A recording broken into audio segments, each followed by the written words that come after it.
Hi there, I'm Mike Scott, the film critic at the Times-Picayune and NOLA.com.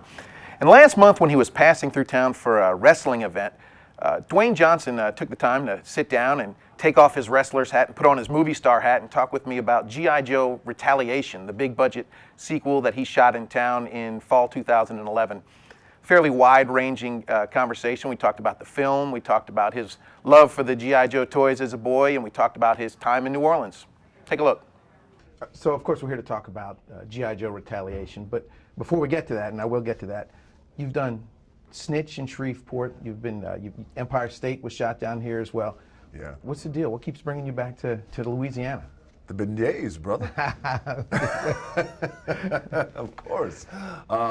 It's a great place to shoot. Not only is it a very production-friendly place to shoot, but also, too, there's just a lot of pride in this city. There's a lot of solid, blue-collar, hard-working pride in this city. And I always love saying this, you know, my roots to New Orleans go back before I got into the entertainment business. When I was playing college football, we used to come here, and I was fortunate enough to play for the national championship here, spent a lot of time here in the city preparing. So when you're here at 19, 20 years old, and then to be able to come back and to enjoy the city in a different way as a grown man, very, very special. Yeah. What do you do to enjoy the city? I go to the gym, and I eat, and I find a great restaurant, and we go and we have what we call dead cow and tequila. Do you have a favorite restaurant you like to go to, or a particular dish you go to? Or? Well, there's a couple of them that I go to. You know, basically wherever the guys line up, like, hey, where do we want to get together? So sometimes in the French Quarter, sometimes it's way out in the country. All depends. It doesn't have to be big, grandiose places either. You know, those nice little mom and pop holes in the walls that they are, you know, the ones that have character. Right, absolutely. And so, how long were you down here shooting G.I. Joe? G.I. Joe, we're here for about 3 or 4 months. I think we had about 4-week boot camp down here with some Navy SEALs that we trained with, and then about 12 to 14 weeks of production. Okay. And then Empire State, we were down here for a little while too, and of course in Shreveport, we were there. Okay, very good. And so when you were shooting G.I. Joe, I know you shot for a while at the NASA facility, is that right? Where else did you guys shoot? We shot on the Pontchartrain. We shot on downtown. We had a lot of locations that we shot out. And again, we're very, very fortunate that the backdrop of New Orleans fit in really nicely with just tonally of what we were trying to do with G.I. Joe. G.I. Joe is not a slick production. It is one we're going to get deep, we're going to get down, we're going to get dirty, we're going to kick ass and save the world. All right. That's the type of energy that New Orleans has. But none of it's set here. It's always set elsewhere, correct? Correct. Yes. Okay. Yes. And were you surprised at the versatility of the city?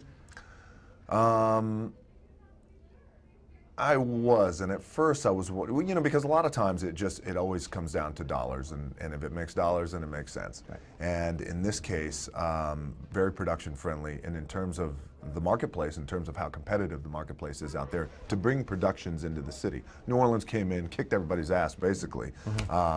But not only that, but just the diversity of the city, the exteriors of the city, and the diversity of that, really, really special. I gotta tell you, shooting out there in NASA, we were the first production allowed to shoot inside that facility.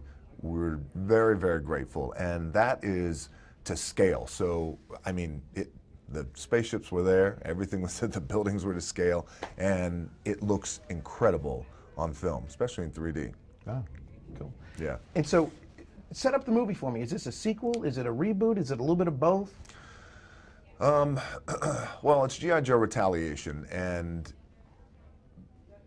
we kick. Is it a reboot? It's not a reboot, but the idea was to raise the bar with this and pay attention to what worked in the first one, and more importantly, what didn't work in the first G.I. Joe, in the original G.I. Joe. It was very successful, but there was a lot of room for improvement, and there were some things left on the table, admittedly so, with all of us, with all of them involved at first. Came on board, of course Bruce came on board, Channing Tatum was great, and everybody wanted to raise the bar. So is it a reboot? No, but it is the opportunity to raise the bar, pay close attention to the mythology of G.I. Joe and honor it and respect it. If you're a fan of G.I. Joe, which I am, and I was since I was 8 years old, I want to make sure that like I know in the movie that I'm seeing, you're honoring the mythology, because then I think when you honor the mythology properly and you execute on it, then you can make continuous movies out of this franchise for the next 10 years if it's done right. But the beginning's got to be done right. Yeah. I'm going to take you back a little bit. You mentioned how you were a fan of the series or of the toy line as a boy. Most of us don't think of you as a boy. We think of you as this monolithic figure. Tell me about your relationship with the toys, and what, you know, how interested were you in it as a young boy? Look, when I was a little boy, it was all about toys. It was all about the action figures, like all kids, by the way.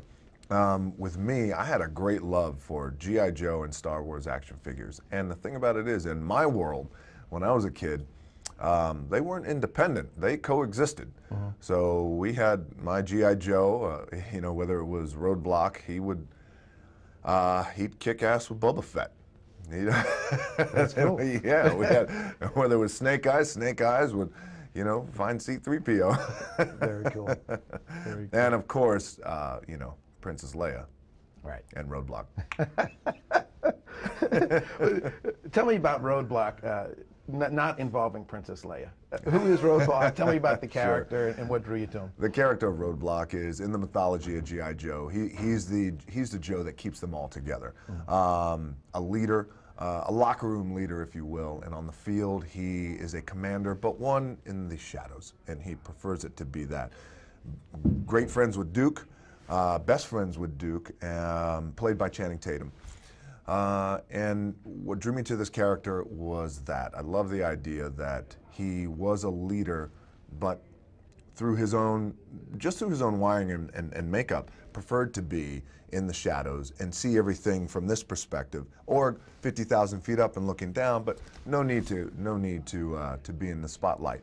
I also like the idea that through bad things happening, as often in life, leaders and heroes emerge. And in this case, some things go down that are unexpected in G.I. Joe, and Roadblock emerges. Okay. And you mentioned him on the battlefield, but he's got a life in the kitchen as well, right? He does. And you mentioned beignets earlier. I wonder if that's a coincidence. Life is a coincidence. I mean, it is. In the mythology, which we pay homage to in the movie, by the way. Roadblock is a pastry chef. He's from Biloxi, Mississippi. He's got the South coursing through his veins. And, you know, he's great at beignets. He also has amazing cheese balls. Okay. Now, talk about Jon M, who directed the film. Comes from not necessarily an action-y background. People before this movie shot wouldn't necessarily think of him as the go-to guy for action. Talk about shooting a film like this with him, as opposed to Snitch with Rick Romanwall, who's, you know, got that background. Yeah, sure. Did he step up to the plate? Was it a good experience? That's a great question. He did. Jon M really stepped up to the plate, and it was a great experience for him. And for all of us, by the way. This is a very, very big movie. It is a massive franchise. Paramount has 3 big franchises: Star Trek, Transformers, and G.I. Joe. And in this case, the responsibility as a director was massive, to take it and then to elevate it, and then to raise the bar.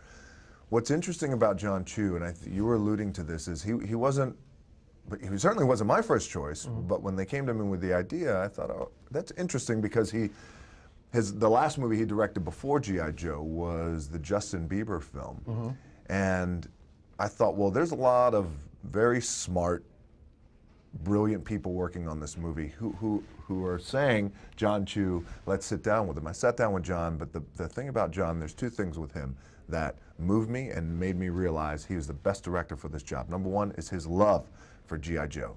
Loving G.I. Joe. Not, hey, I love G.I. Joe because I'm gonna direct it. Right. It's like, no, I started as an 8, 9-year-old, he would set up scenes with G.I. Joe action figures when he was younger. So he has that love for G.I. Joe. And when it starts there from in here, man, you can't go wrong with that. The other thing is he understands movement. And I understood that right when I started talking to him. Understands movement, has a dance background, he's a visualist.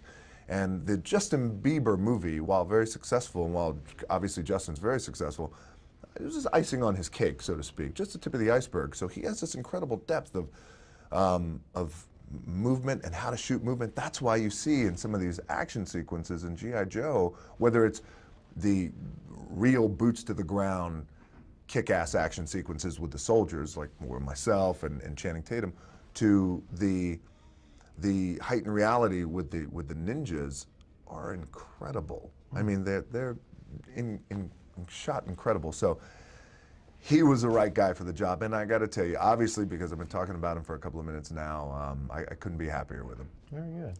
And then finally, just to wrap it up, what else do you have coming up? Any projects that you're particularly excited about? I am. We have a very busy year, and I've been preparing for a role now for about 6 to 7 months, as we've been doing all this other fun stuff. It's been a passion project of mine, been around for ever since I came into Hollywood, Hercules. Ah. So we'll start shooting that. I'll shoot that when WrestleMania will end, I think April 7th, and then about 4 weeks later I'll be in Budapest, and we'll bring into life the Greek demigod. Very good. And before all that, G.I. Joe, March 29th. G.I. Joe, March 29th. Here we go. I appreciate it, man. Yeah, man. I enjoyed it. Take care. Thank you, buddy. You bet.